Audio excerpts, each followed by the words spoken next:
दुनिया के इतिहास में एक से एक सनकी शासक हुए जिनकी अजीबोगरीब आदतें चर्चा का विषय रहीं। ऐसे ही लोगों में से एक थे चीन के शासक माओ त्से-तुंग। इनके बारे में कहा जाता है कि इन्होंने पूरी जिंदगी में कभी ब्रश से मुंह नहीं धोया। वो रोज सुबह उठकर गर्म चाय से दांत साफ करते थे। उनके दांतों पर काली हरी गंदगी जमी हुई थी और जल्द ही उनके मसूड़े सड़ने लगे थे और उनमें मावाद बनने लगी। हालांकि तब भी माओ ने डॉक्टर की सलाह मानने से इनकार कर दिया। उनका तर्क था कि शेर मुंह नहीं धोता, इसलिए उनके दांत इतने नुकीले होते हैं। चीन के इस नेता को नहाने से भी सख्त बैर था। वैसे ये बात और है कि स्विमिंग माओ का शौक था और वो स्विमिंग में ठीक भी थे। साल 1966 में वो 70 के हो चुके थे, लेकिन खुद को उतना ही जवान और चुस्त दिखाने के लिए उन्होंने क्रॉस यंगटेज स्विमिंग कंपटीशन आयोजित किया। यंगटेज नदी पर आयोजित इस प्रतियोगिता में देश के 5000 तैराक शामिल हुए। प्रतियोगिता शुरू हुई और माओ जीत गए। दावा किया गया कि 70 साल के नेता ने 15 किलोमीटर की दूरी महज 65 मिनट में तय की, यानी हर एक सेकंड में 3.8 मीटर। दुनिया के सबसे बढ़िया तैराक भी इतनी तेजी से तैराकी नहीं कर सके। इसके बाद नेता के नदी पार करने का कोई वीडियो नहीं आया, लेकिन चीन के अखबार दावा करते हैं कि उनके पास सुपर ह्यूमन ताकत है, जिससे वो 70 की उम्र में भी किसी जवान से आगे थे। माना जाता है कि खेतों और जंगलों के बीच पले माओ को टॉयलेट के इस्तेमाल से भी परहेज था। वो इसके लिए जंगलों में जाया करते थे और साथ में बॉडीगार्ड होते थे। माओ के बारे में एक दिलचस्प किस्सा है कि जब साल 1949 में वो मॉस्को यानी रूस पहुंचे तो उन्हें यकीन था कि देश उनका खूब स्वागत करेगा। इसके उलट माओ के पहुंचते ही उन्हें होटल ले जाकर छोड़ दिया गया और बार बार खाना भेजा गया। तो दोस्तों, ये थी हिस्ट्री और मिस्ट्री की एक और पेशकश।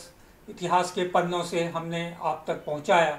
तो इस तरह से हम आपको इतिहास के पन्ने पलटते जाएंगे और उसमें जो भी रुचिकारक चीज़ें रहेंगी हम आपको परोसते रहेंगे।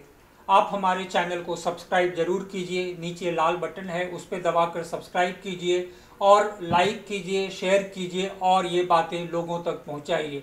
तो फिर अगले मिलेंगे इतिहास की एक और कहानी को लेकर।